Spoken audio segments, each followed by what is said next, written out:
All right. Well, while folks are joining, I'd like just to welcome everyone and introduce myself. I'm Allison Sekuler. I am the president and chief scientist at the Center for Aging and Brain Health Innovation, as well as the Baycrest Academy for Research and Education. And it's a real pleasure to have you all joining us today for our very first Defy Dementia webinar, which, as you'll hear later, is sponsored by the Slate Family Foundation.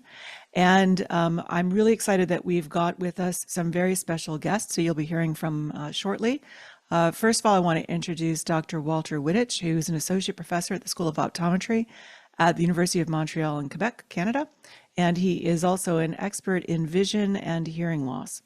We also have with us Laurie Harris, who's a 58-year-old British Columbian who was diagnosed with hearing loss at the age of 6 and began to wear hearing aids at the age of 24. And we'll hear more about her story a little bit later, but I also want to highlight that Laurie and Walter were our very first guests on our very first Defy Dementia podcast. So they helped kick all of it off, and they're helping us again kick it off. So welcome, Laurie and Walter. We also have a couple of special guests from Baycrest. We have Sylvia Chanovsky, who's an audiologist at Baycrest and an expert in hearing loss and hearing screening. And we have also Dr. Larissa McKetton, who's the Director of Scientific and Clinical Development at the Baycrest Academy for Research and Education. And they are going to be doing some quick demonstrations of a couple of the resources that we have that we think will be of use for a lot of folks out there. So before we move on, I want to thank our funders, the Slate Family Foundation, as well as Baycrest and CABI. All of those folks are people who have funded the Defy Dementia initiative, and we're really grateful for all of the support that they've given us. In terms of the format of today's webinar, we ask that you have your mics muted and your videos off.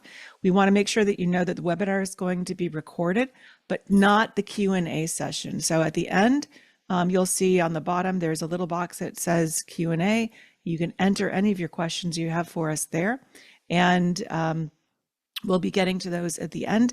We're not going to have the Q&A session recorded, but if you want to come back and watch the main information in the open session, we would love to have you return or share it with your friends.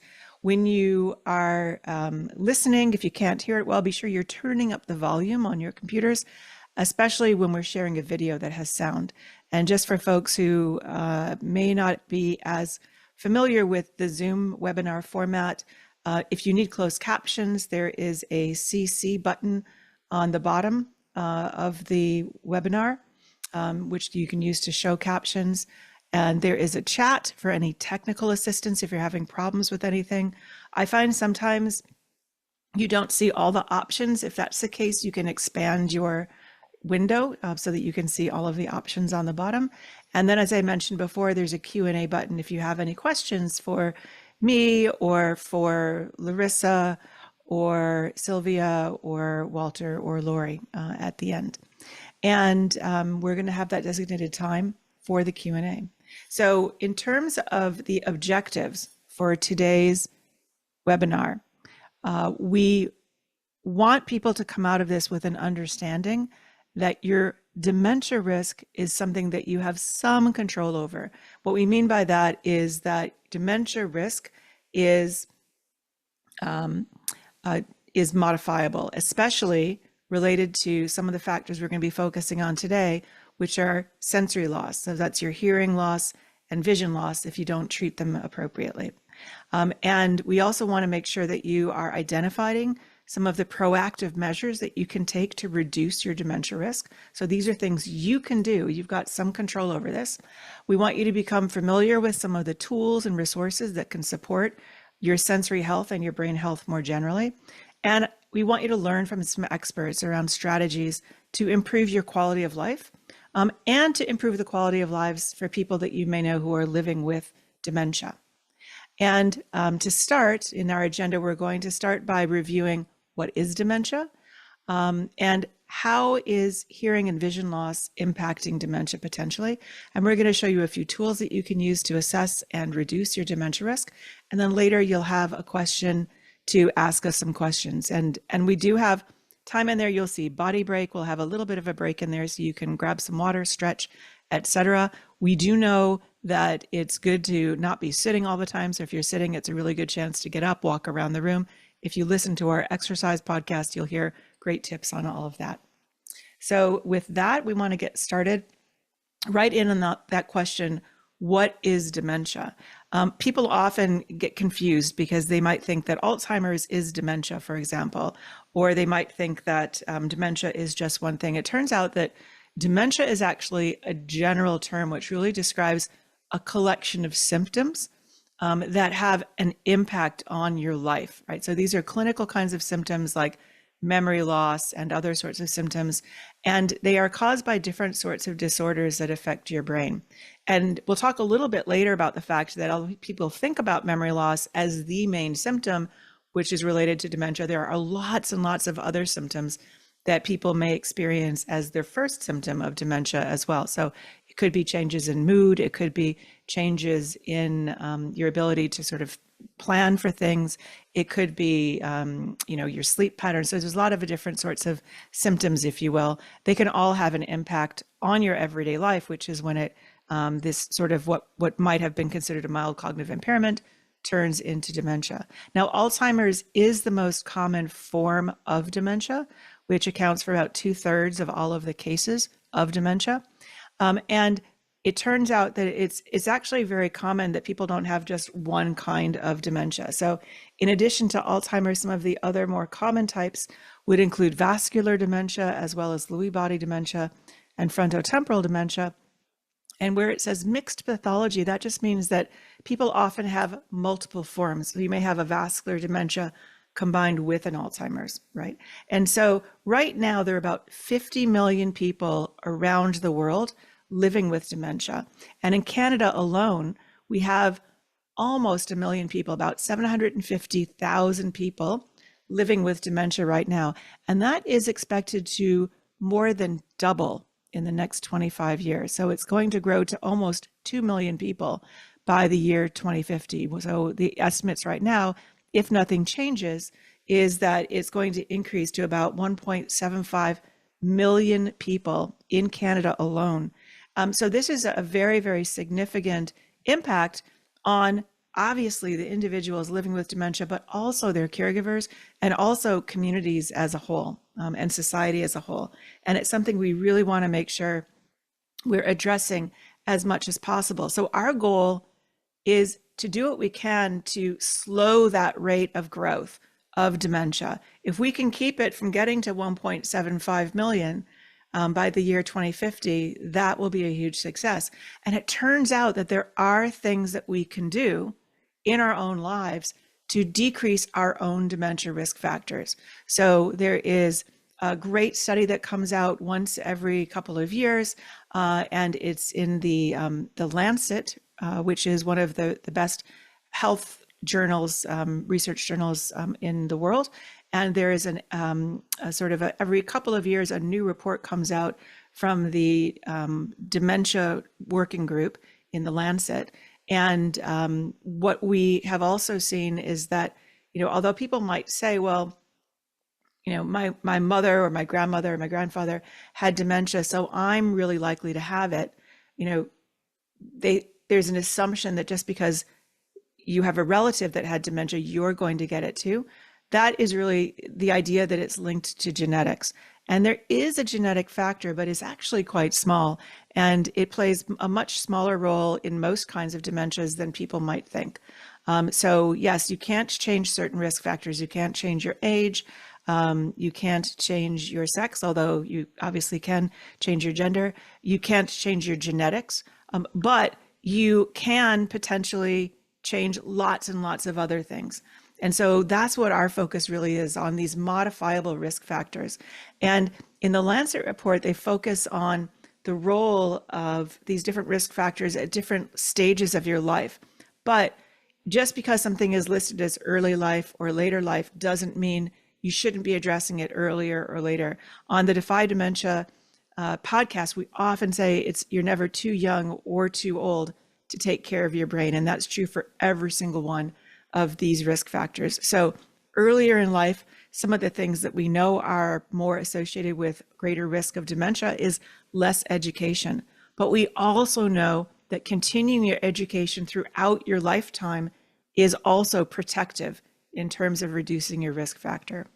In midlife, some of the sorts of factors that have been identified within this Lancet study are hypertension, high alcohol intake, obesity, hearing loss, which was one of the focus of our areas of topics today, traumatic brain injury.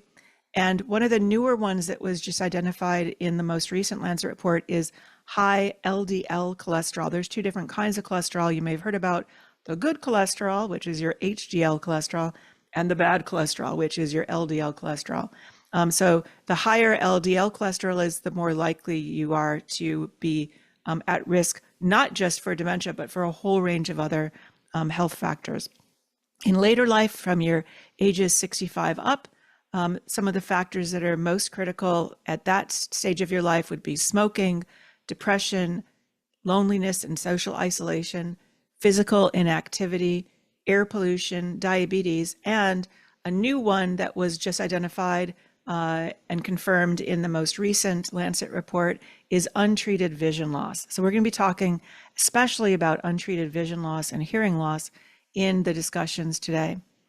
So it's important really to recognize that when you add all of these different modifiable risk factors together, it turns out that about 45% of a person's dementia risk is in this modifiable factors cluster. So what that means is that about 45% of the risk factors for dementia are things we have some control in our life over. And as I said before, we're going to really focus today on the modifiable risk factor of sensory loss, and that means untreated hearing impairment and vision impairment.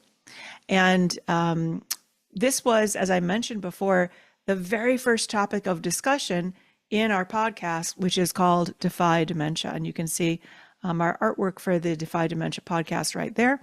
And what Defy Dementia is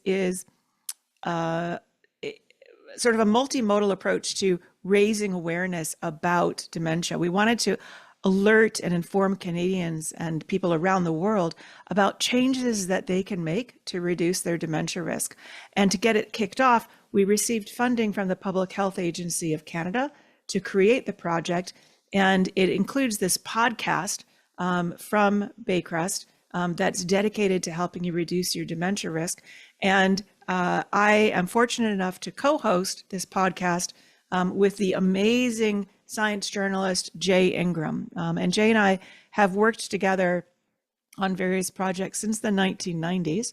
And we were really excited to be able to come together with the support of so many people across the entire Baycrest and Cabby ecosystem, and all of the guests that you hear from across Canada and around the world to be able to bring this information to you.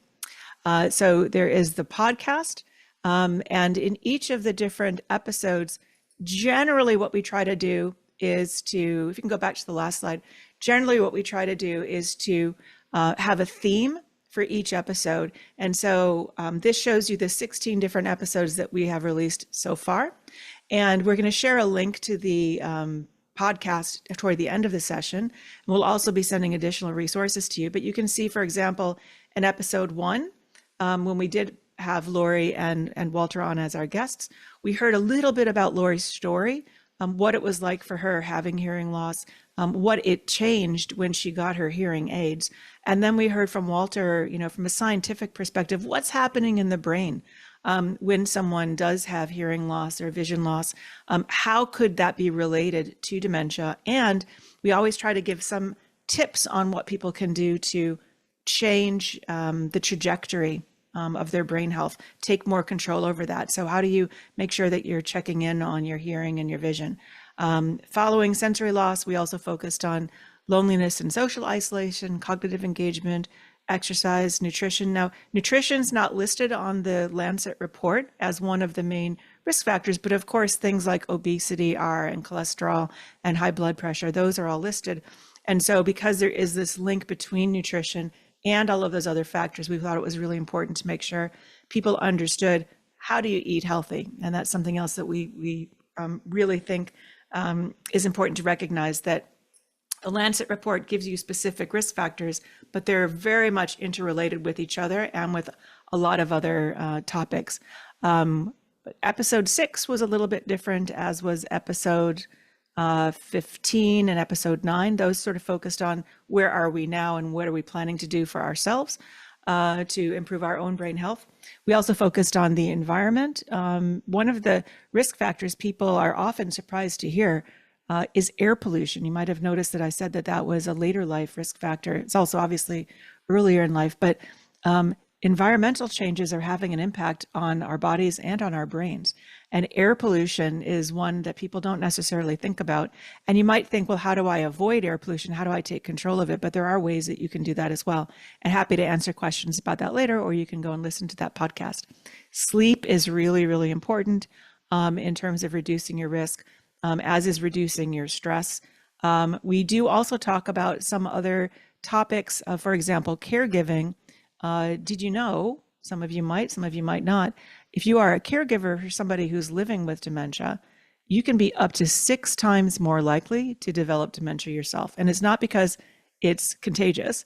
It's because if you're a caregiver, you're often taking care of someone else first and not so much yourself. So we really want to make sure people know you got to take care of yourself first before you can really take care of someone else. And then that will help them reduce their dementia progression, and it will also reduce your dementia risk at the same time.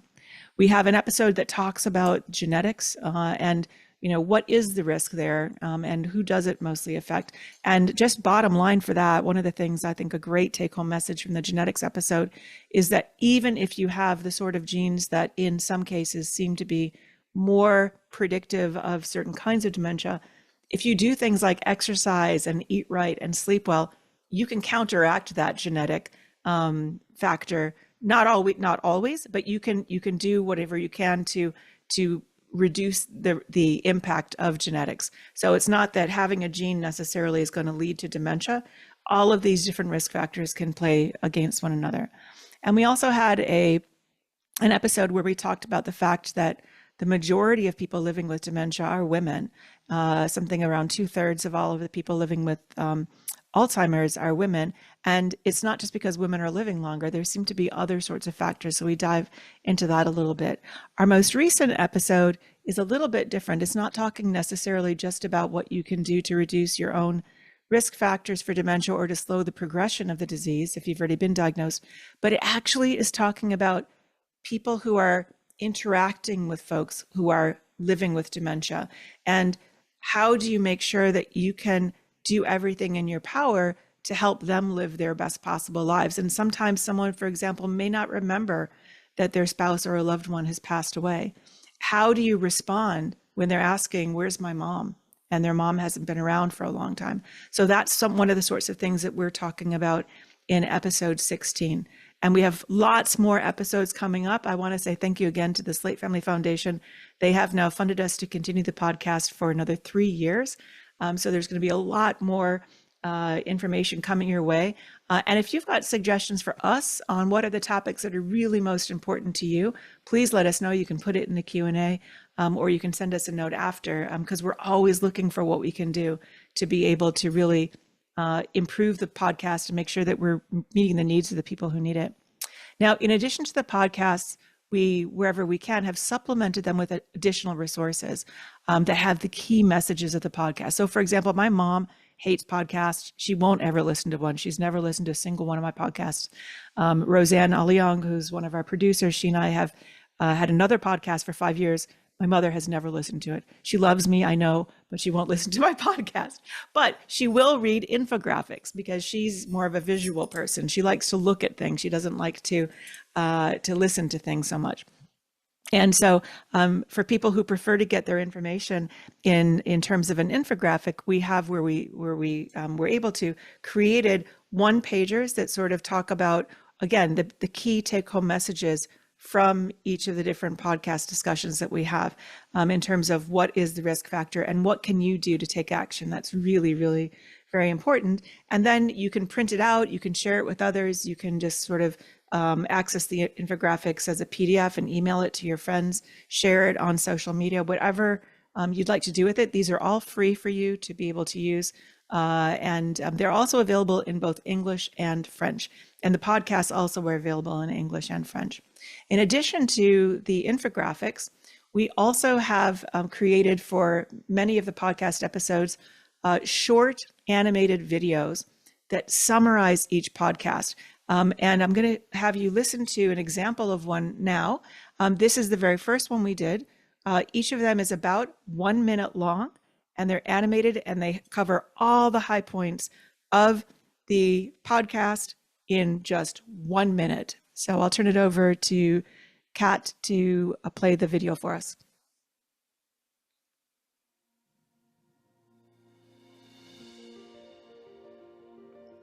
Vision and hearing changes are a part of life. Those changes in your hearing or vision can greatly increase cognitive load. In other words, when it becomes difficult to hear or see what is happening around you, more mental effort is needed for hearing or seeing, leaving fewer cognitive resources available for other things like remembering what you heard or saw. So what can you do? Take sensory changes seriously. Even if you don't think you have a problem, get your vision and hearing tested to establish a baseline or to know if things have changed for you. If they have changed, use hearing aids or glasses to decrease your cognitive load. By doing so, you can continue to engage with the world around you and decrease your dementia risk. Great, thanks. So each of the videos that we've created is similar in format, just 1 minute long, animated, and you'll see that cute little brain character. He or she appears in all of the different episodes. I've grown very attached to the little brain character. I don't think we've given the brain character a name though. So if anyone has a suggestion for what we should name the brain character, let us know. Maybe we'll have a contest for that. Now, Jay Ingram, who I mentioned before, is not able to be here with us today. He did, however, send us a very personal video from Victoria, British Columbia. So I'm going to turn it back over to Kat to have her share Jay's message with us. Hi, everyone. Welcome to Defy Dementia Virtual. I'm Jay Ingram. As you probably already know, Defy Dementia is all about adopting lifestyle habits that can reduce your risk of dementia. And today's topic, hearing loss, is one of the absolutely most important. But sadly, it's sometimes more difficult than others to adopt. And I know all about this.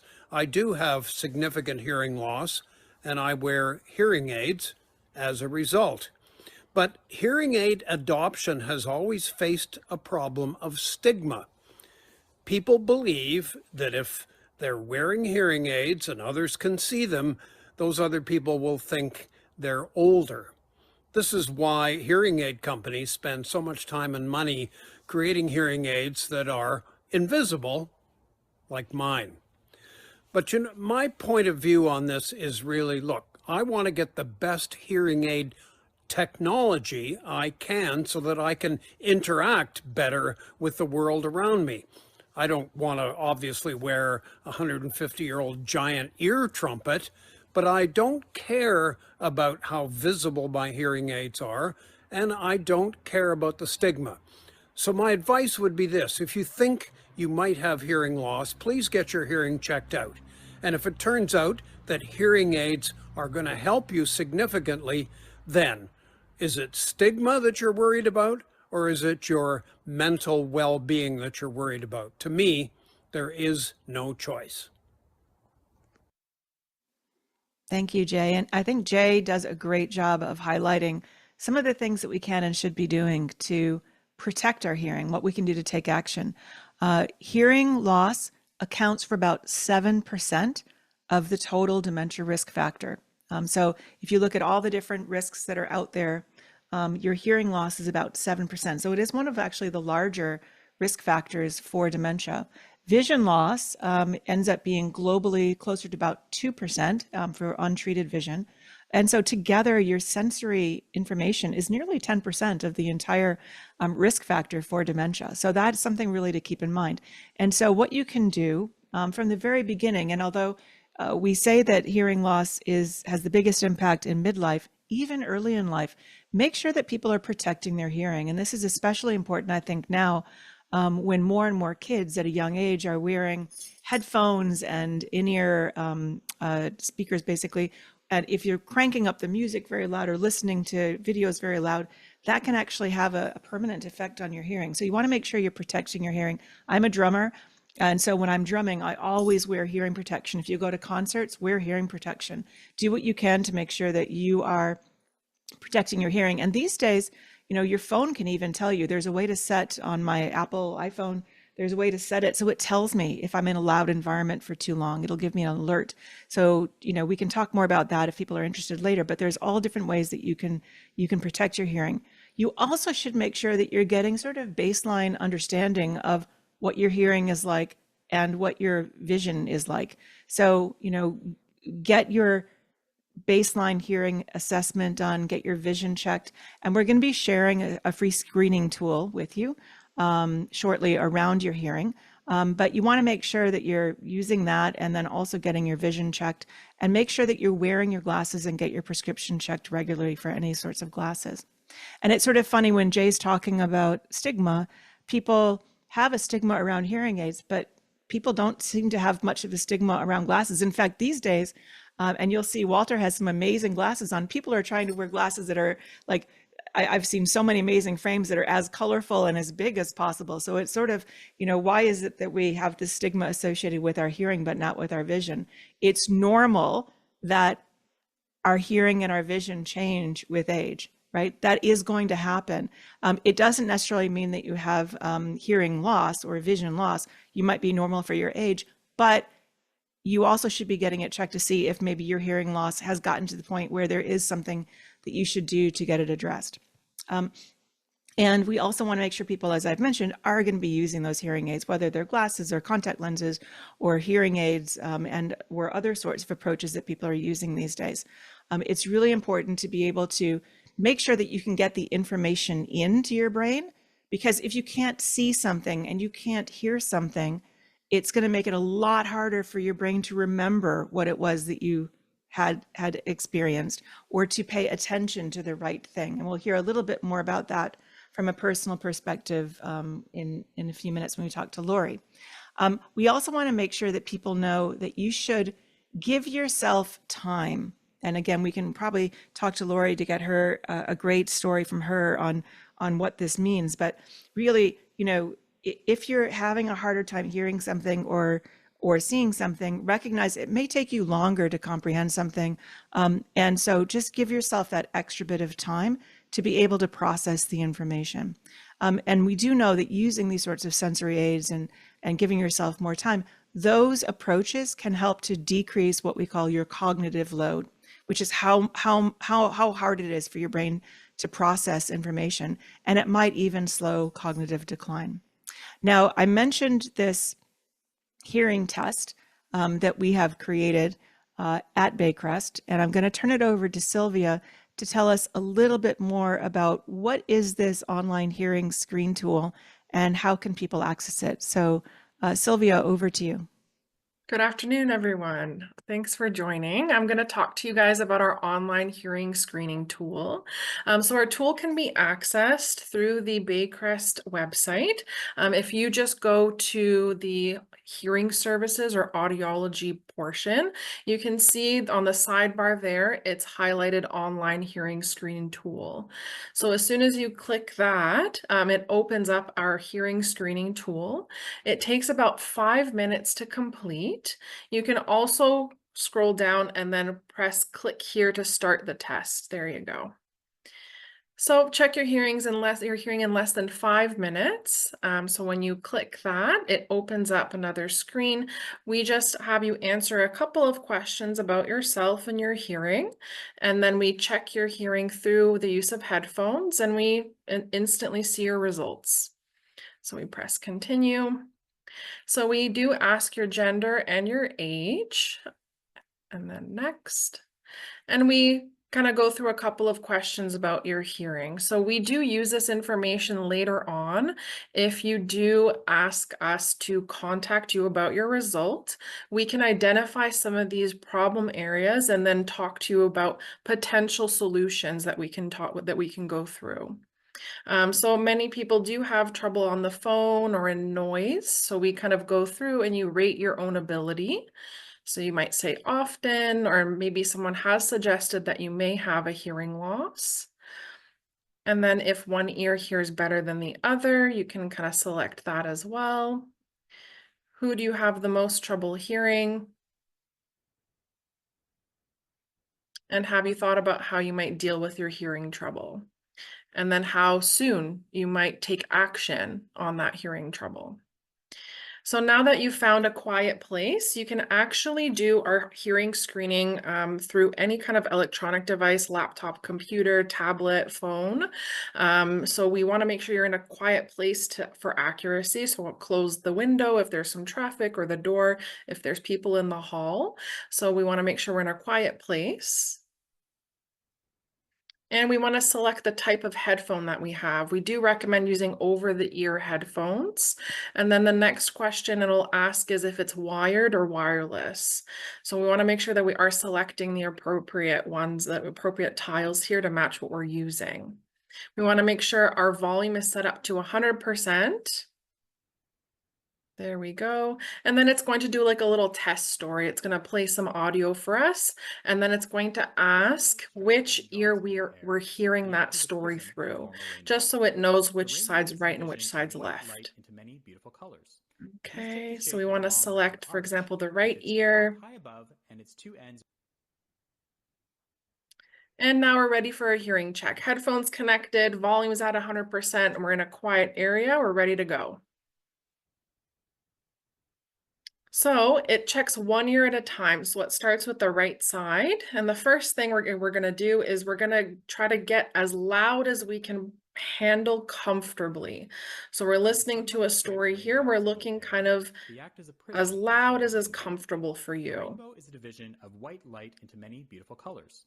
These take the shape of a long round And then arch next. with its path.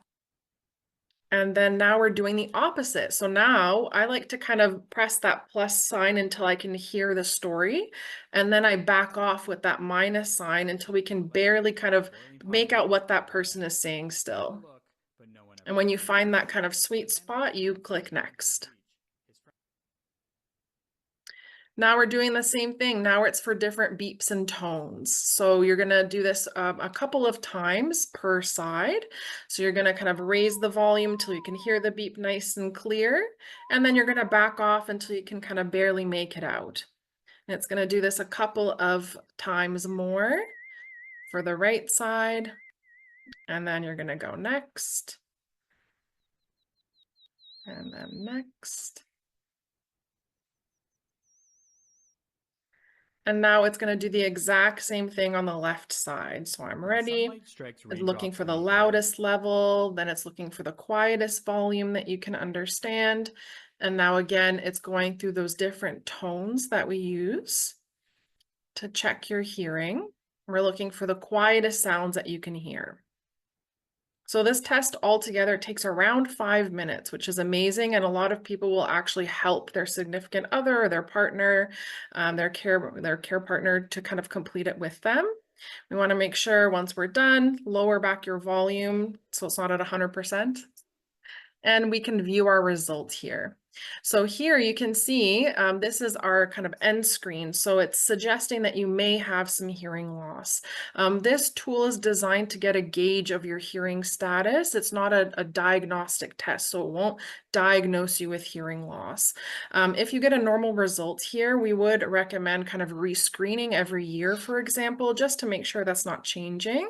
But if you do get something that says you might have some hearing loss, it would be a good idea to maybe go to your doctor, check if there's some wax buildup. Maybe you had a cold recently, And then it'd be a good idea to get a full hearing check done by a professional.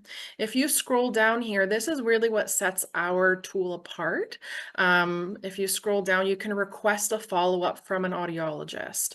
So if you leave your phone number, your email address, and your name, we will reach out to you to schedule a 15-minute free phone consult, and we'll give you a call. We'll talk about your results. We'll talk about the answers to your question, any areas of concern, and we also offer either you can come to Baycrest if you're nearby for a full hearing check, or if you're not local, we can refer you to other kind of area, to someone closer near you.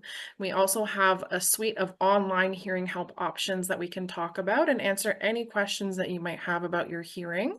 We've talked to people from New Zealand, Brazil, the United States, so anyone is welcome. And that's it. That's great. Sylvia, thank you so much. And I have to say, I've mentioned to you before, and some other people may have heard me say this, but this hearing screening tool saved my parents' marriage. So that the last time I visited them last year, I noticed they had been married for over 60 years and they were fighting all the time because they could not hear each other. And so my father would accuse my mother of not telling him something. My mother would accuse my father of telling her the wrong thing. And so I do have mild hearing loss myself. And I said, you know what? We have a free hearing tool, hearing assessment tool. I showed them how easy it was to take. My mom took it and my dad took it. They both have hearing loss that required some sort of additional tools. My mother actually did get hearing aids. And when I was just back visiting them, at least she can understand my father now. He still doesn't necessarily understand her. He's planning to get his assessment done soon for his hearing aids as well. But I want to say thank you for keeping my parents together with your hearing tool. Thank you so much. That's such a great story. I loved when you share that story. Thank you so much. And we hope to help many more people. Yeah. And I also want to now introduce Larissa McKetton, who's going to tell us a little bit about the Cognicity tool, which again is also a free tool that we have available for you. And I also want to make sure people know that we've now put the link for the Baycrest hearing tool into the chat. So if you'd like, you can grab it there. But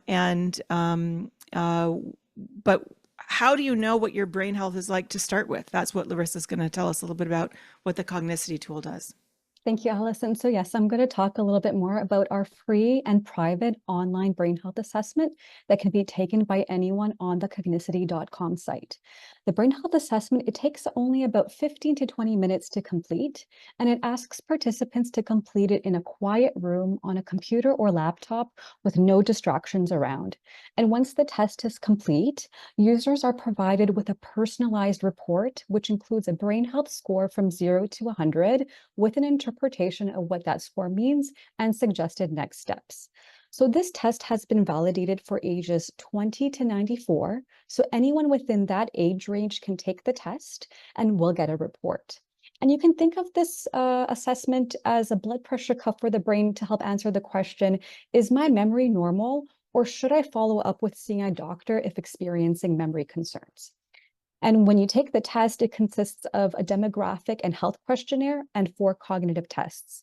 The tasks, the 4 cognitive subtests of the brain health assessment were designed to be sensitive for subtle cognitive changes associated with normal aging and mild cognitive impairment.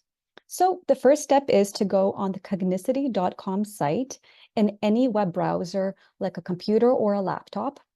And if this is your first time, you would want to create an account by clicking on the login button on the top right side of the screen. And when you click login, then you would want to click on create an account if it's your first time going on our website. Now, once you create your account, you would then click on take the assessment and follow the instructions provided. So there are some test requirements, like giving yourself about 20 minutes to complete the test without being distracted, like pausing or checking for emails. You should be in a quiet room and you should try to give all your effort, all your best effort, and not take the test if you are feeling stressed or anxious, or if you are feeling tired or unwell. So then you would click, once you read the instructions, you would then click on begin the assessment and fill out the questionnaire and follow the instructions on how to complete the 4 different subtasks of the brain health assessment. So what's nice about this test is that you can complete practice tests for each of the tasks so you understand what is being asked. And once the assessment is complete, you will get a personalized report that you can print off if needed.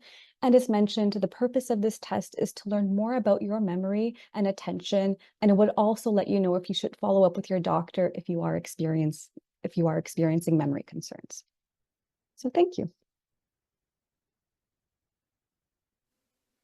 Thank you so much.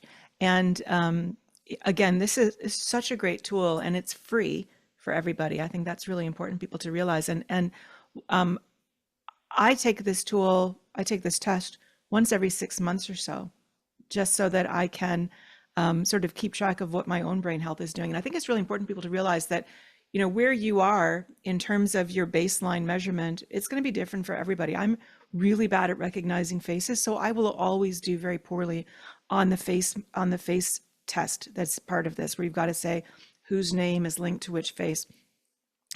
But what's important for me is not so much how am I doing, but how am I doing over time? If I come back over time and I find, oh, my score is going down, down, down, I'm going to go see my doctor. And the other thing I think that's really important is it's just good to have, you know, we get our eyes checked, and we're encouraging you to get your eyes and your ears checked on a regular basis.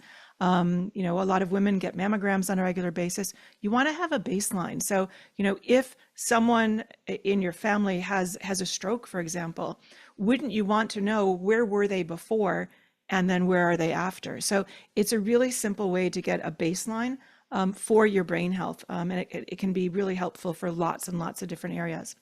Now, what we're going to do is to take a very short break. We know from some of the other research that's been done that we want to not be sitting all the time. We want to get up and move, get your drink of water, have a bio break. And we'll meet you back here at 2:15. So you've got about 4 or 5 minutes for your break. And when you come back, we will move into the panel discussion and Q&A. So please use the Q&A button to ask us your questions. And we will see you in 4 minutes at 2:15.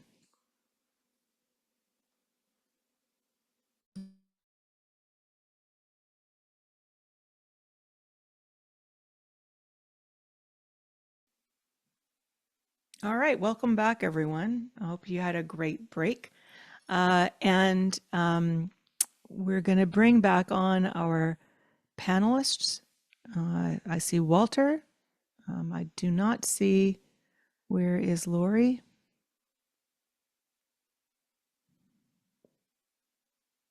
We'll get her on. There's Lori. Okay. All right, great. And we've got a couple of questions coming in through the Q&A, but I want to start before we get to those with just a quick discussion, Lori, with you and Walter. And Lori, I mentioned some of your story in advance, and I wonder if you can just tell us a little bit about, you know, what sort of hearing loss do you have? How did it impact your daily life, and what was the impact on relationships? And I just want to clarify, you know, when we have the slide that says that sensory changes are normal as you get older, that's entirely true. As we get older, our vision will decline. We have what's called presbyopia. And when we have, you know, as we get older, also there's some common changes in your hearing. What's not typical is to have a hearing deficit or a visual deficit, right? So we just want to be clear about that. And maybe, Laura, you can tell us a little bit about what your situation was in terms of hearing. But you got to unmute because we can't hear you, ironically enough. There you go. There we go. Sorry about that. Is something that I've been dealing with pretty much my whole life. It was a community nurse who I think came to our kindergarten class who originally pointed out to my mother that she thought a test should be done because she didn't think that I was reacting normally. And so from that point on, I had hearing tests often. Um, Probably annual or every 2 or 3 years. I don't know. I was 5, right? But it started to really affect my world when I was in my mid-20s, and I was in post-secondary school. Had made it actually through that, and it was afterwards some girlfriends that I was living with who said, "Look, this is really interfering with your life, Laura. You're answering questions that nobody asked, and we can tell." And we wear glasses because we have poor vision. You need hearing aids because you have poor hearing. So that was 25, and then fast forward 25 years, when I became in my 50s, I started talking a lot more about mental fatigue. I was really starting to notice how tired I was after a full day at work. And that's when I really started paying attention.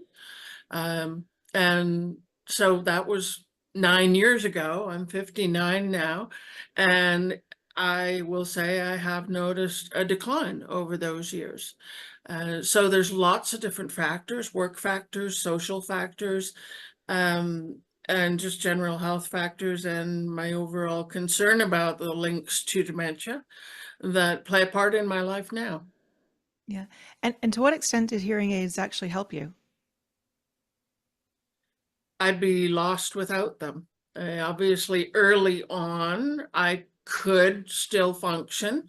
I was wearing hearing aids in both sides when I started wearing them. I progressed from in the ear hearing aids to over the ear hearing aids probably about 15 years ago, and that was a quality issue for me. I found that the quality of the over the ear equipment was better than the in the ear at the time. Technology is advancing so fast, it could be completely different now. But I can't function without hearing aids. I am, for all intents and purposes, deaf now without them. One of my ears, which was always my lesser hearing ear, is now completely shot. And the other ear is, nobody's ever given me a percentage, but I hear next to nothing if I don't have something in my good ear. And in fact, I was just approved for a cochlear implant, which is incredibly exciting for me. Yeah. And it's a big deal. But yeah, I would be hooped without the aids. And interestingly enough, when my bad ear stopped working, my audiologist put me into a piece of equipment called a CROS, C-R-O-S. I don't know what that stands for, but it's a hearing aid over here on this side, and I chose a beautiful blue for my most recent ones. I love it. It picks up all the sound on my right side and sends it technologically over to my left. And then the magic of the brain, it actually seems to figure out that those sounds originated in the right-hand side, which I could never figure out. You guys all maybe could fill us in on that answer. But it's been a really, really helpful piece of equipment to me in terms of balance and sound recognition, being able to figure out where I fit into my environment. Yeah, with the hearing aids, and I think people do need to recognize technology is always changing. It's always evolving. And we could talk later offline if you'd like about some of the cues that are used. There's timing differences and loudness differences that help the brain know where sound is coming from. But with all of the technology changes, how hard has it been for you to adapt, to keep up with the technology and make sure that you're trying? Sometimes people say, well, I've just had these forever, I'll just stick with them because that's what I know. It sounds like you've been really excited about trying the new technologies. I have been, to the extent that I can afford to do so. Yeah. And that certainly is a barrier for some people. And I really want to say, because I do work in social services as well, if you're looking at hearing aids and you simply can't afford it, don't let that stop you. Go to some of your social services or to your local service clubs, Lions and Eagles and Rotaries and what have you, and ask them if they happen to have any funds available to get you into something. Or ask if you've got a local hearing aid resource recycling program, or if somebody'd like to get one going, Yeah. because I think those things are very much part of our future. Yeah, it's been fascinating for me over these almost 30 years to watch and experience some of the change in technology.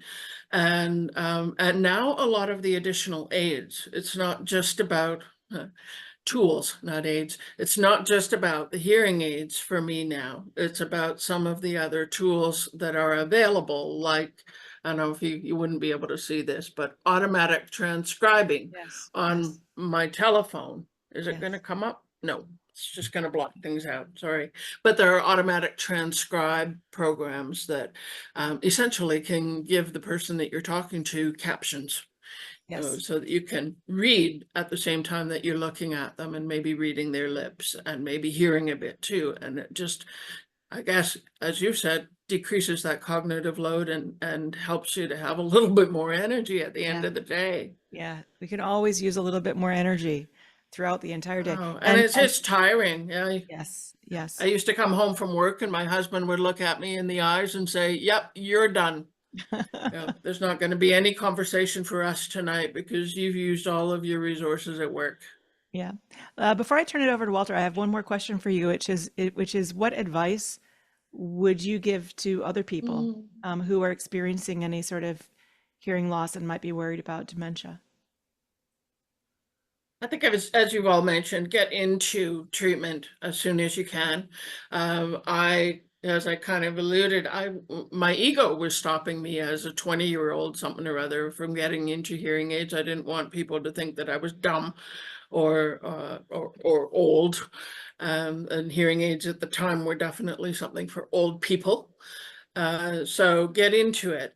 Learn technology so that you can start to use some of these other tools that are becoming so much more available, and stay positive and hopeful. You may not get all the answers and solutions that you need from your local audiologist. I think that depends to some extent on where their biggest interests are and how busy they are in their own clinics, which is usually pretty busy. But stay positive and do additional research, find additional mentors and information, or find people, if you're not into Googling, if you're not real friendly with computers, find people who can help you with that. I found some really great information on websites from other audiologists in other provinces. Right. And so, go looking through everybody else's websites and see what sort of tools and information they have that can answer your question. Right. So that's some of it. Use the captions on your TV and then on your smartphones. Give your brain a break, because it gets very devastating later on. I'm at the point where I'm experiencing a little more of the devastation right now. And so I would encourage you to get into it just as soon as you can and use all the tools that are available. Excellent. And just so folks know, we do have closed captions on our podcasts. So it's all the transcript is there. So my mother could, instead of listening to it, she could read it, which I think she might enjoy more. And of course, we have captions also on the videos. So, we try to make things as accessible for folks as possible. Walter, question for you. So, Lori was talking about feeling just exhausted at the end of the day.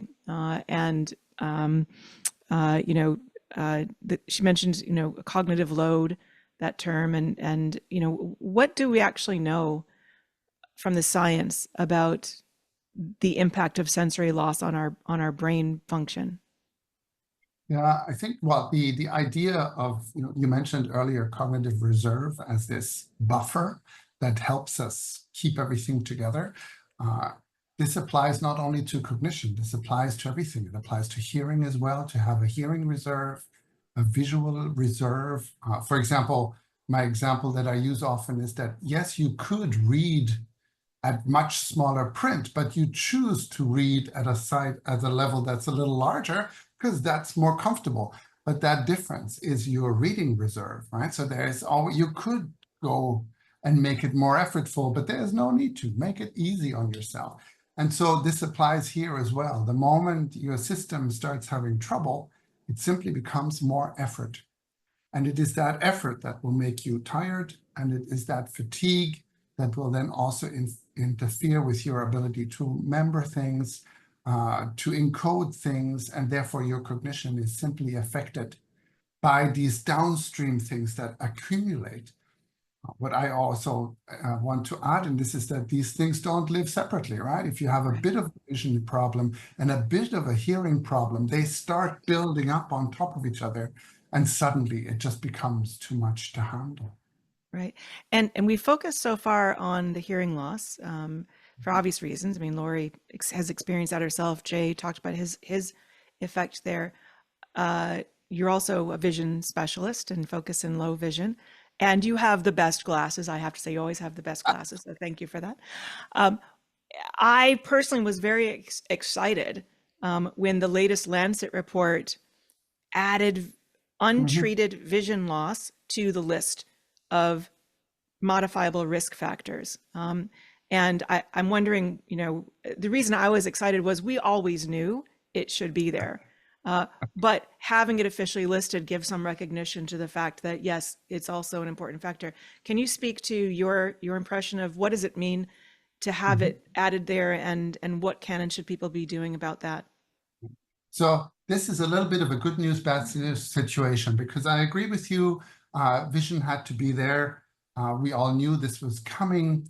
Now, what is tricky, of course, is what is the Lancet report actually talking about, right? This concept of the population attributable proportion to this risk, this is very difficult to interpret what this actually means.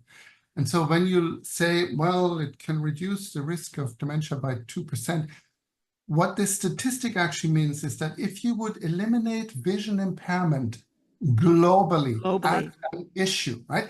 If there were no more vision impairment on the planet, it would potentially reduce the risk for dementia by 2%.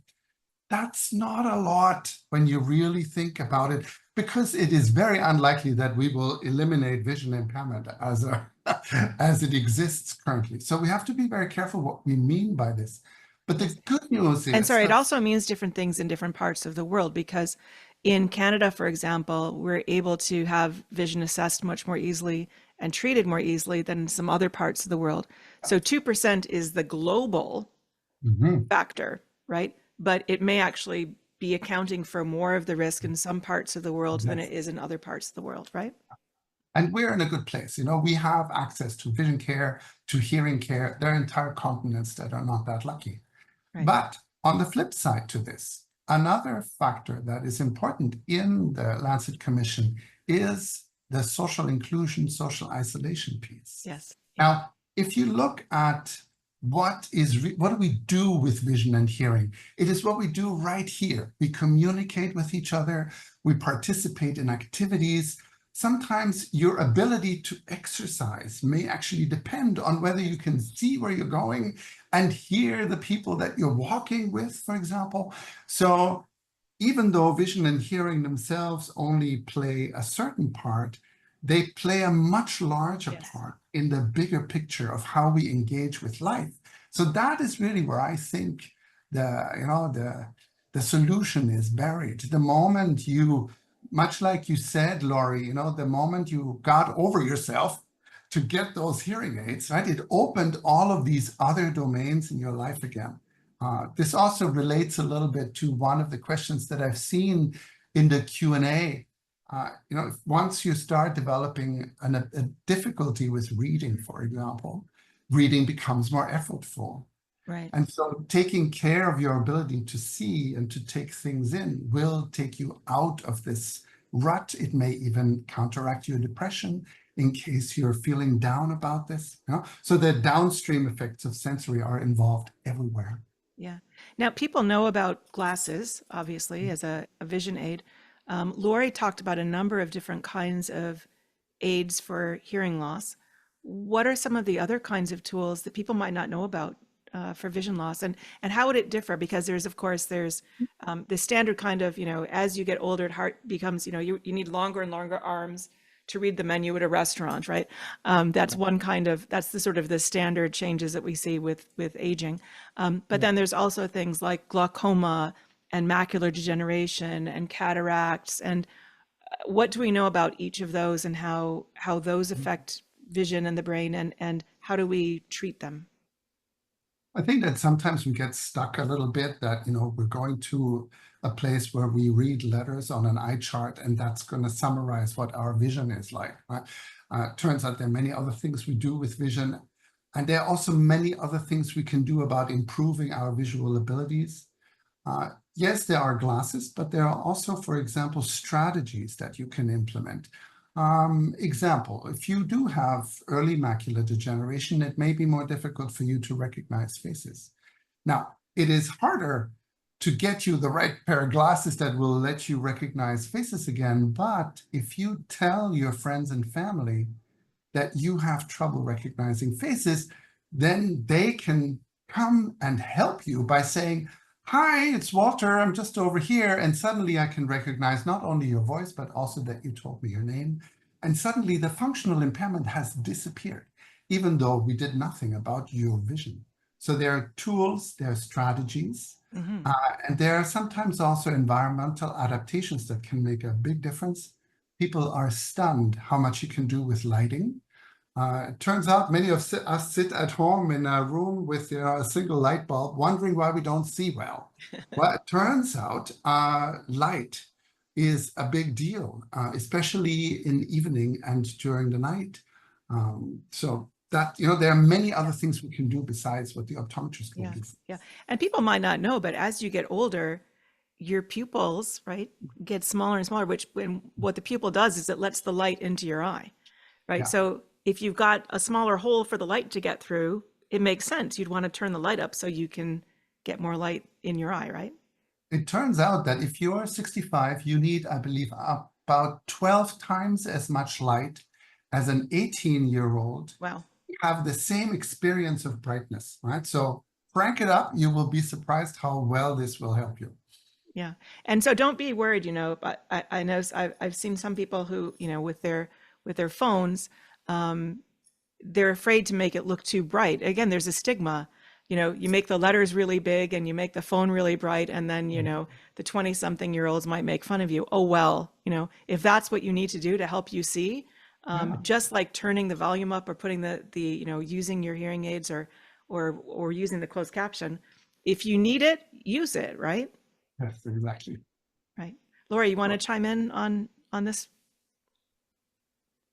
Yeah, I would. One of the things that I have really done and promoted as I got older and less concerned about the stigma and how I looked, which I did give up pretty early once I got over that hump. Hearing in particular tends to be an invisible disability. People can't see that you're wearing glasses.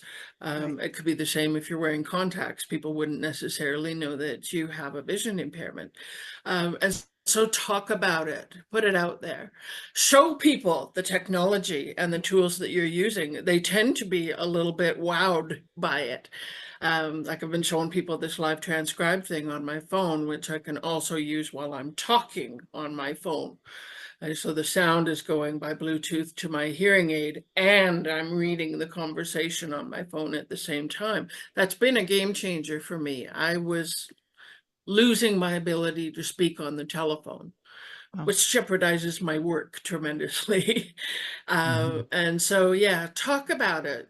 Share experiences. You'll find others who will say, yeah, I think I'm that way too. And I've been thinking for a long time that I should go and get a test. Well, now you can do your own test online. You don't even have to suck it up and go anywhere.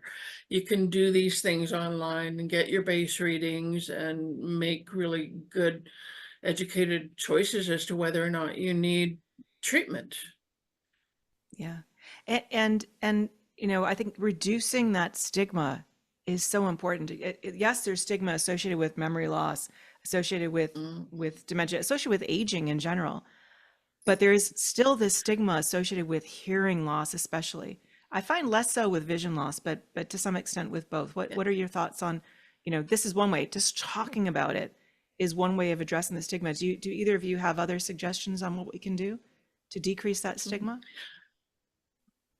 Can I speak? Please do. Go Just ahead, really Lauren, go briefly, ahead. I love the fact that I can wear a pair of peacock blue hearing aids right now. Yeah, yeah. You can probably tell blue is a very Matches your favorite shirt, color yeah. for me. I have a couple, but my last hearing aids were burgundy. And at the point when I had to change, and I thought I might have to go back to black or silver or that ugly skin tone thing, I was really disappointed. So if you wish, go for some of the fun choices. And I would love it if some of the manufacturers would actually start making more accessories. I've seen some available, and I would wear them for fun. Same with the cochlear implant thing that might be coming up. I was online checking what kind of fun attachments and covers they've got for that, and they have some. So have fun with it and point it out to people. And it'll put you in a lot of really great conversations that will make a whole lot of people around you much more comfortable with their own problems. Yeah, Walter, your Yeah, thoughts? Yeah, I agree with Lori that, my experience has been that we are all more similar than we are actually different. Since I'm in my 50s, I've realized that the moment I mention to my friends when something of mine doesn't work anymore, the hairline is receding, the waistline's getting larger, it turns out so is everybody else's. And I am just harder on myself than anybody else. And opening this up has created conversations and also closeness again in friendships that go above and beyond whatever the age-related change may be. That there are suddenly social support systems emerging or re-emerging that go beyond vision and hearing. That's incredibly valuable. Yeah, yeah, and that interconnectedness, as you mentioned before, is so important. Laura, you were telling me previously, that what really got you to start using your hearing aids was linked to that social interaction. That I don't know if you want to share the story about your friends when they asked you a question and you gave a response that was nothing to do with what the question was. You're muted now. I don't know if you can get Sorry, I'm muted yeah, because my telephone is going off and I was Yes. trying to get rid of that sound. Yeah, the social thing. Yeah, I was really surprised to realize how much I had alienated myself and how socially unconnected I had been and become without really realizing it. And then I really started to realize it when I was coming home so exhausted and thinking very purposefully about how much energy I have left to be able to go and socialize. That has caused me to really look at how I socialize. I adore sitting out on the porch and having a glass of something with a friend. But I have a very difficult time, as most people with hearing aids do, in a loud restaurant, which, a lot of people would enjoy. So as Walter said, pick your surroundings, right? So that the whole social thing is just so important with regards to its connection to other health issues, the depression and so on, what trickles out from social isolation we learned so well through COVID is huge. So yeah, I think just pick your battles and Yeah. pick your good spots and don't ignore your friends. We have to stay social. We're social beings. And like Walter said, when you start talking to people about what's going on with you, you do realize how much we're all so similar. Yeah. And we want to turn now to from the audience that some of the people have put in for us. And I just want to share them with people. One person said that they're going to, in terms of what they've learned that dementia is much more complex than they thought. They're just beginning to have hearing issues and it has become more aware of the dementia implications. And someone else, I think, is going to be taking more action around, working with doctors. They said that the doctor had yelled at the person and said that they needed to start taking vitamin B12 for dementia because they're old. The person's 68 and wants to know what we think of that. I mean, one thing I would say on that is that sometimes vitamin B deficiency can look like a cognitive impairment. So it is really important to make sure that your vitamin levels are appropriate. I don't think it's necessarily you need to be tested more to know, is it dementia? Is it a vitamin B12 sort of a thing? Someone else said that they're going to now redo the hearing test and vision test and cognitive test, make sure that they're getting checked. And someone else is going to be talking more with others about hearing loss, especially to help normalize it for people who need help. And maybe they're going to make more people aware and therefore willing to make adjustments to those who help. So I just want to say thank you to everybody who chimed in with some of those. You know, we couldn't read everything, but that's some really great actions and learnings. Last word to the panelists. I'll just go through very quickly with each of you. Lori, your last words for the group. Oh, I just don't give up and don't take no. Find your resources. Know that it's very valuable to do so because things can creep up on you and catch you if you don't. All right, great. Sylvia? Thank you so much for joining and thank you so much for having me. I just want to kind of reiterate, it's really important just to at least understand your baseline hearing. And it's a valuable tool that you can just kind of, takes 5 minutes. You can do it every couple of months. So the website is www.shoeboxonline.org/Baycrest. So if you want to try that out, and looking forward to maybe talking to some of you. All right, Larissa. Yeah, so my last some piece of it, some advice would be if you are worried about your brain health and are worried to take a brain health assessment, just think it could be a big weight that's been lifted off your shoulders if you Yes. are worried and concerned. So just try to take it. It could be a breath of fresh air once you complete it and realize you're within a normal range. So just try it and keep getting your brain health checked every 6 months to a year. Great. And Walter, last words of wisdom from you.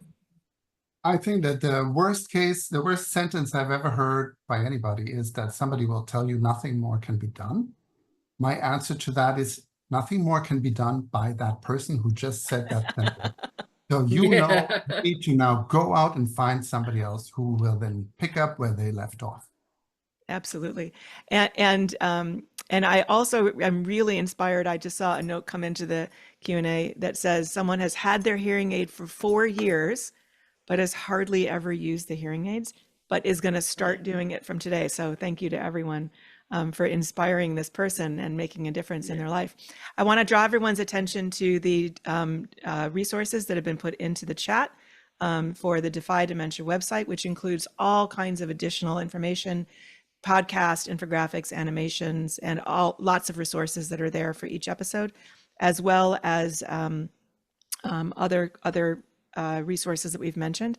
An evaluation is going to pop up at the end of this webinar, and it'll also be emailed to everybody. And we're going to share additional resources with you using the email address that you used to register for today's event. So keep an eye out for that, and keep an eye out also for our next Defy Dementia virtual event, which is going to be November 25th. I want to give some final thank yous to Lori and Walter and Sylvia and Larissa and the whole Defy Dementia team, including my co-host, Jay Ingram, and especially Roseanne Aliang, Katerina Nemeth, Sylvain Dubraca, and Sophie Boyvart-Hearn, who are here with us today coordinating this event. And thank you, most importantly, to everyone who joined us. There is no session without you, so thank you to everyone. And we'll see you next time. Thank you.